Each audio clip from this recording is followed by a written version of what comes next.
Bismillahirrahmanirrahim. Assalamualaikum warahmatullahi wabarakatuh. Waalaikumsalam warahmatullahi wabarakatuh. Alhamdulillahi rabbil alamin. Wassalatu wassalamu ala ashrafil anbiya'i wal mursalin Sayyidina wa maulana Muhammad wa ala alihi wa sahbihi ajma'in. Alhamdulillah, segala puji syukur ke atas nikmat Allah Subhanahu wa taala yang telah memberi kepada kita. Allah Subhanahu wa taala telah memberi rahmatnya kepada kita. Allah Subhanahu wa taala telah melimpahkan rezeki yang banyak kepada kita. Allah Subhanahu wa taala telah memberikan kita segala apa yang kita inginkan. Allah Subhanahu wa taala beri kita semua nikmat, termasuk nikmat melihat, nikmat kencing, nikmat berak, apa semua Allah Subhanahu wa taala bagi kepada kita. Jika Allah Subhanahu wa taala ini menarik nikmat, pasti kita tidak sempurna. Contohnya, satu cerita tu. Ada satu raja ini, dia dapat kencing. Lepas tu dia panggillah semua tabib, dokter-dokter untuk mengobati dia. Terus tidak dapat juga, Terus adalah orang bilang, ada satu ulama ni mungkin dia boleh mengobatikan raja. Jadi raja itu pun panggillah ulama tu. Terus dia bilang boleh, tapi separuh daripada negara itu disedekahkan. Terus ulama itu pun berdoa dalam makbul doanya. Terus raja ni okeylah berkencing, tapi setiap 5 minit kencing, setiap 5 menit kencing, setiap 5 menit kencing lagi. Jadi raja ni pun panggil lagi ulama ni. Dia bilang dia mau kencing secara normal, yang ada masa mau kencing, ada masa mau kencing. Jadi ulama pun berdoa lagi, makbul lagi. Jadi semua harta benda raja itu semua disedekahkan kepada ulama. Tapi ulama itu bilang tidak ada guna juga. Jadi sana kita ambil pelajaran. Kencing itu adalah nikmat. Coba kita tahan kencing masa musim sejuk, sakit. Bilang ngilu-ngilu rasanya. Sakit, betul sakit. Okay. Kedua kalinya, salawat serta salam ke atas junjungan besar kita Nabi Muhammad sallallahu alaihi wasallam. Rasulullah sallallahu alaihi wasallam ni adalah insan yang mulia. Dia adalah kekasih Allah Subhanahu wa taala. Di mana tuan-tuan mau tahu tak, Rasulullah sallallahu alaihi wasallam ni sebenarnya beliau rindu akan kita semua. Beliau rindu akan umat-umatnya. Di mana ada satu hadis yang di mana suatu hari Rasulullah sallallahu alaihi wasallam ini menangis yang sangat menangis. Lalu para sahabat pun menanya, "Ya Rasulullah, kenapa engkau menangis?" Rasulullah sallallahu alaihi wasallam pun menjawab, "Ana mushtaqun bi ikhwani." Rasulullah sallallahu alaihi wasallam mengulangi kata itu sebanyak 3 kali, yakni maksudnya aku rindu dengan umat, dengan saudara-saudaraku. Lalu para sahabat pun tanya, "Ya Rasulullah, bukankah kami ini adalah para saudara-saudaramu?" Lalu Rasulullah sallallahu alaihi wasallam pun bersabda, "Kalian bukanlah saudaraku, tapi kalian adalah sahabatku." Lalu para sahabat pun tanya, "Jadi siapalah para saudaramu ya Rasulullah?" Rasulullah sallallahu alaihi wasallam pun bersabda, "Saudaraku adalah mereka yang beriman kepadaku tetapi tidak pernah melihatku." Tuan-tuan, Rasulullah sallallahu alaihi wasallam rindu dengan kita. Nak kan kita nak mau sambut rindu Rasulullah sallallahu alaihi wasallam tu kan. Jadi insyaallah tarbiyah kita pada hari ini kita siram rohani kita dengan firman-firman Allah Subhanahu wa taala. Di mana Allah Subhanahu wa taala telah berfirman dalam surah Al-Baqarah, A'udzu billahi minasyaitonir rajim. Ya ayyuhalladzina amanu ista'inu bis-sabri was-salah innallaha ma'as sabirin.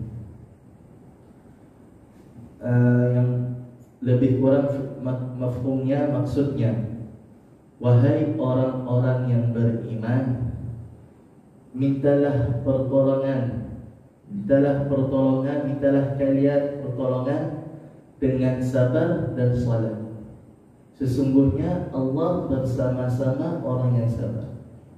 Nah, jadi kita siram rohani kita dengan ayat ini, di mana kan kita mau minta sesuatu tu, janganlah kita minta sama makhluk dulu. Contoh, kita tiada duit, kau tanya sama si fulan, fulan pada duit kan? Di sana kita lupa siapa yang memberi rezeki. Yang memberi rezeki ni siapa? Allah Subhanahu wa taala. Jadi kita mengadu dulu sama Allah, baru mengadu sama makhluk. Kita meminta dulu, kita salat hajat, ya Allah, kita bisa berhajat kan? Ya Allah, sesungguhnya hamba-Mu yang dhaif ini meminta kepadamu, ya Allah. Aku memerlukan duit, ya Allah, untuk menafkahkan keluargaku, ya Allah. Sesungguhnya hamba-Mu yang dhaif ini tiada duit, ya Allah. Kita minta sama Allah. Sudah kita meminta sama Allah tu, baru kita usaha lagi. Kita usaha cari duit, kita usaha lagi, usaha. Pas kita usaha tu, kita istiqamah. Okey, kita usaha ni boleh aku buat. Kita istiqamah dalam usaha. InsyaAllah istiqamah. Dan yang terakhir kita tawakal. Okey, kita sudah usaha, kita sudah doa, kita sudah istiqamah, kita tawakal lagi. Itu adalah benda yang mesti kita bawa dalam sehari-harian hidup kita. Kita tawakal pada Allah, di mana yang Allah Subhanahu wa taala ini suka sama orang-orang yang bertawakal. Jadi sekiranya sudah kita dapat apa yang kita inginkan Tuhan, sudah kita sabar, kita salat, kita dapat apa yang kita inginkan, jangan lupa kita bersyukur dengan nikmat Allah Subhanahu wa taala yang telah dibagikan kepada kita. Di mana Allah Subhanahu wa taala berfirman dalam Al-Quran juga dalam surah Ibrahim, la in syakartum la azidannakum wa la in kafartum inna 'adzabi lasyadid. Yang di mana lebih kurang maksudnya, dan jika benar-benar kalian bersyukur dengan nikmatku, maka aku pasti akan menambahkannya. Dan jika benar-benar kalian kufur dengan nikmatku, sesungguhnya azabku sangatlah pedih. Ini Allah Subhanahu wa taala yang berfirman dalam Al-Quran, bukan yang makhluk yang berfirman, tapi yang menciptakannya yang berfirman. Allah Subhanahu wa taala yang menciptakan kita semua. Allah Subhanahu wa taala yang telah memberikan kita semua apa yang ada dalam tubuh kita. Bukannya makhluk yang bagi. Contoh, kau buta mata sebelah, kau pergi hospital, dapat rawat, makasih. Tapi kita lupa siapa yang bagi itu mata? Allah Subhanahu wa taala. Semua yang Allah bagi ini kan illa biiznillah, kecuali dengan izin Allah. Kalau Allah nak izinkan, walaupun kau baiki macam mana sekalipun, kau baiki mata kau tu dalam 10,000, 20,000, 30,000 ringgit, tapi Allah nak izinkan. Nah, dan juga tu mungkin di sana kita terbiah diri kita. Kenapa Allah nak bagi mataku semua? Mungkin sebab kita selalu tengok maksiat, kita selalu tengok zina sana sini. Jadi dengan asbab tu kita berfikir bersangka baik kepada Allah Subhanahu wa taala. Mungkin Allah Subhanahu wa taala ni mau hapuskan dosa mata kita. Allah Subhanahu wa taala ni sayangkan kita. Allah Subhanahu wa ta'ala ini nama kita berdosa, kan? Kita lagi di umat akhir zaman, senang dapat dosa, senang dapat pahala juga. Tapi kebanyakan manusia ni sekarang, dia orang mau dapat dosa daripada pahala. Dosa sama pahala, mana lagi mahal? Pahala. Dosa lagi mahal daripada pahala. Kenapa? Dosa, kau mau minum arak, kau mesti beli. Kau mau berzina sama perempuan, kau mesti bayar. Kau mau main judi, kau taruh duit. Kau mau berasuah, pakai duit. Semua mahal. Tapi kalau pahala, murah ya Allah Subhanahu wa ta'ala bagi. Sangat murah. Contohnya apa? Kita masuk dalam surau ini, kita beriktikaf, kita berniat untuk iktikaf pada Allah, sudah dapat pahala. Kita ambil wudu, sudah dapat pahala. Kita salat sunat, dapat pahala. Kita tengok ayat Al-Quran pun sudah dapat pahala. Betapa murahnya pahala tu. Tapi kenapa umat sekarang ni kan orang lebih memilih yang mahal daripada yang murah?